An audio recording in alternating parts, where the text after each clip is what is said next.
Now let's turn our attention back down south and east and head to the coast. Wilmington and Luke Lyddon standing by. Wow, Luke, it's really coming down now.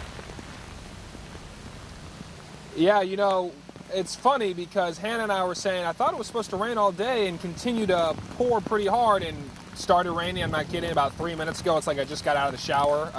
But I want to show you something. We've actually, before I take a step back, we've shown you a lot of damage throughout Wilmington, throughout downtown Wilmington, especially in the streets, in the neighborhoods, on Market Street. And I want to show you something that takes the cake in that sense, if you follow me this way. First off, you see this light pole that has been smashed onto the road. That's just the beginning of it. But this, I personally have never seen anything quite like this before.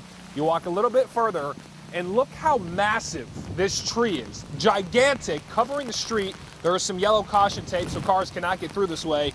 But this is unbelievable when you look at this. What the hurricane did to this tree, so powerful, so strong, it lifted the tree, the roots, uprooted the tree from the actual soil. I almost like at a loss for words when you look at this. That just goes to show exactly how strong and how powerful this hurricane really was. Those 92-mile-an-hour winds did something like this, and this is just the tip of the iceberg for all of the damage we have seen. But we've also seen, just a couple minutes ago, some tree service trucks have been driving around town, picking up the debris as best they can. We also saw a tractor just drive by in the neighborhood. So the cleanup, it has begun, which is a great sign.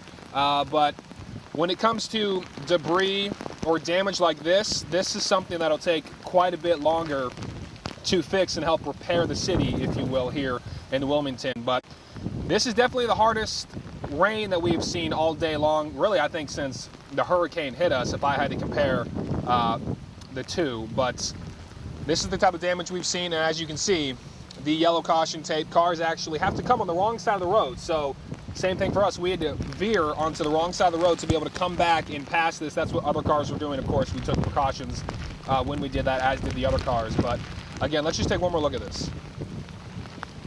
The force, the winds did this among many other trees, and we've shown you other trees actually right across the street from a bed and breakfast.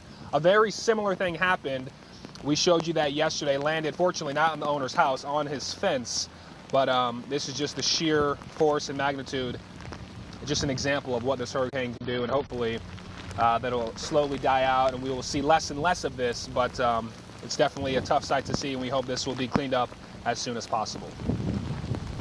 All right. By the way, Luke is 6'6", and you see him standing next to that tree. I mean, that's a big tree. Tracy, you got a question? Yeah, Luke. So on Facebook, people are saying, "Wait, it's not that bad." He's walking around in Wilmington. They said that he got 15, 20 inches of rain, so it can't be that bad. I'm watching WFMY right now, and he's walking around in Wilmington. Kind of give people an idea of where you are and how different it is from the downtown area to, let's say, Water Street, where it's near the Neuse River. I mean, the Cape Fear River. Thank you. Right. So, when you see people walk around, walking the dogs, taking a jog, which I know they're not doing right now because it is pouring, it doesn't seem bad, right? It doesn't sound bad when you hear those types of things. But when you see damage like this up close and personal, it definitely gives you a different perspective. So, we're on Market Street on 7th and Market, and the Riverwalk, just a couple blocks down. The flooding, like we mentioned, is not there anymore. But when you go through it's really coming down, the rain. When you go through all the different neighborhoods, it's just about every street in the neighborhood, there's some type of damage. There's some type of tree on the ground, some type of branch or several branches all over the place, not to mention some of those branches falling into houses. So we're reporting both sides, of course. We're reporting people are out and about, but also that cleanup, it's a lot worse than what people are thinking when it comes to especially the trees that have been knocked over so many times in so many different areas of Wilmington. You can hear that wind really whipping around in his live shot. So, Luke, have you noticed any more isolated flooding in the area where you're at? I know you were staying at a bed and breakfast that was a higher elevation compared to, as Tracy mentioned, the Cape Fear River has flooded. Anywhere you're at?